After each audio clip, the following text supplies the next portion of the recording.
Pak, saya punya hutang, saya ndak mampu. Tapi benar-benar nggak mampu, Pak. Jangan minta keringanan hutang, bawa Innova, gitu ya. Datang ke rumah orang, Pak, saya nggak bisa bayar, Pak. Tapi iPhone 14, gitu loh. Kata yang punya hutang, lu jual dulu handphonenya, baru kesini, kan gitu, Pak.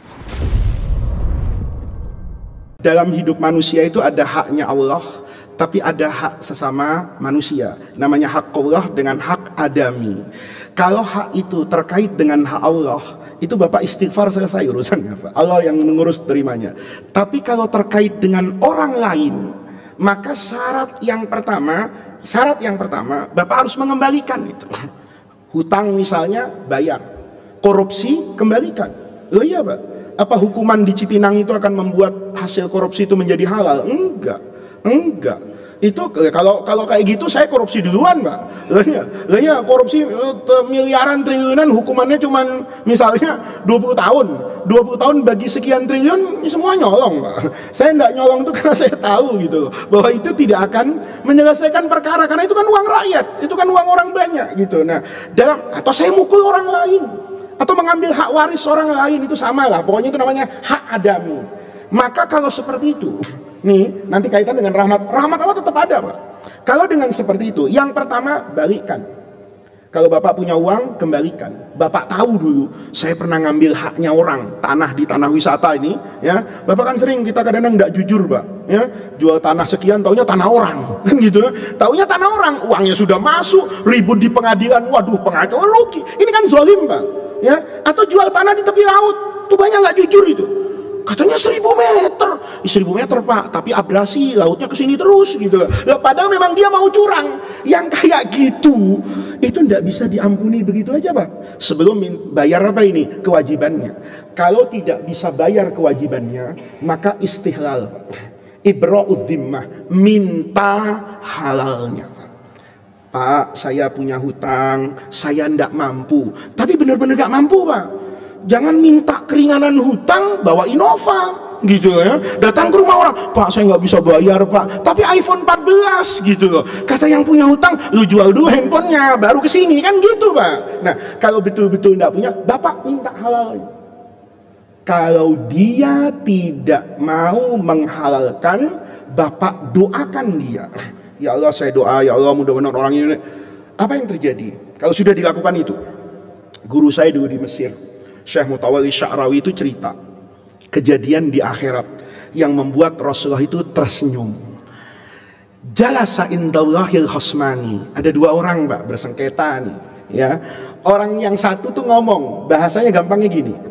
Misalnya ya Allah, ini orang zalimi saya ini. Hutang nggak dibayar-bayar. Saya tagih, galakan dia ya Allah. Ya kan, daripada saya. Terus kata Allah, maumu apa?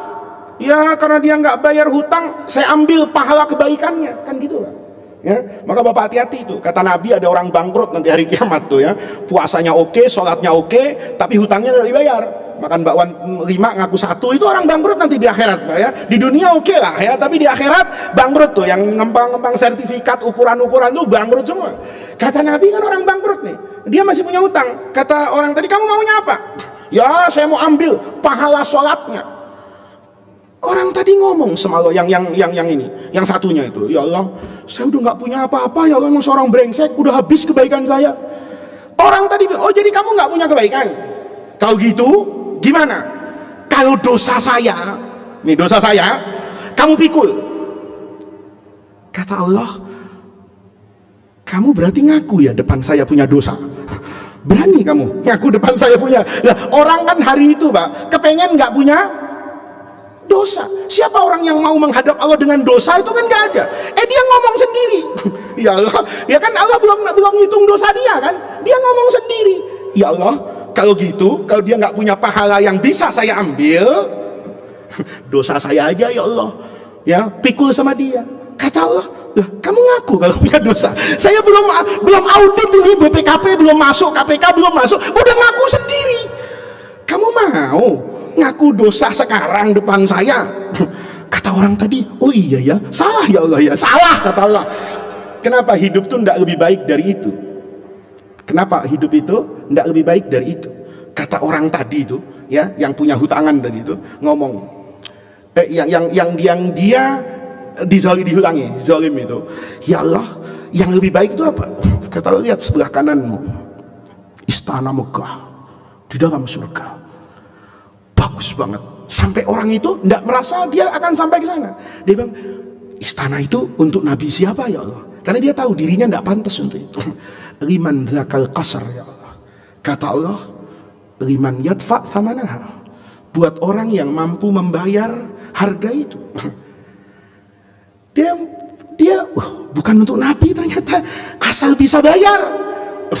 Nanya, berapa harganya ya Allah? NJOP-nya berapa ini? Di apresial ini berapa ini istana? Kata Allah, harganya antakhudha biyadi akhika ilal jannah. Kamu maafkan orang yang punya hutang itu, ajak dia masuk ke dalam surga, maka istana itu buat kamu. Apa kata orang tadi? Rodi itu, ya Allah, udah saya nggak ingat lagi sama hutang di dunia, sama tanah 100 hektar di Cibubur nggak ingat saya. Kenapa? Lah itu gantinya. Itu menunjukkan rahmat Allah. Tapi tidak semua orang dapat kayak begini, gitu. Boleh jadi orang yang berhutang tadi memang betul-betul tidak bisa bayar. Karena tidak bisa bayar, mungkin di dunia dia tidak bisa membayar hutangnya, tapi dia bisa mendoakan kebaikan kepada orang yang memberikan hutang kepada dia. Begitu dia doakan, ya Allah, mudah-mudahan Pak Haji itu rezekinya tambah banyak, tambah berkah. Kenapa? Saya punya hutang sama dia, mudah-mudahan dia semakin kaya, nanti lupa sama hutangnya. Tidak lupa Pak di akhirat, masih ditagih juga. Tapi boleh jadi bibarokati doa tadi selesai urusannya. Begitu Bapak, kira-kira jawabannya. Ada sidqun niyah, keinginan yang kuat untuk membayar. Kalau memang sudah betul-betul tidak bisa bayar, itu sudah masuk pada la yukallifullahu nafsan illa wus'aha. Bapak serahkan itu kepada Allah, saya niat untuk bayar ya Allah, tapi ternyata saya tidak bisa bayar. Atau Bapak tidak sampai seperti itu, tahu-tahu nauzubillah meninggal sebelum dia bisa bayar hutang, tapi ketika dia hidup ada keinginan yang kuat untuk membayar. Serahkan itu kepada Allah, nanti rahmat Allah yang akan menyelesaikan dengan cara Allah, bukan dengan apa yang kita bayangkan. Sehingga ketika menghadapi pertanyaan seperti ini, dulu guru saya bilang begini, ma biyadillah, apa yang ada dalam kuasa Allah itu tidak dibagi dan tidak ditransaksikan dengan menggunakan logika manusia. Serahkan itu kepada Allah yang Maha Rahman dan Maha Rahim.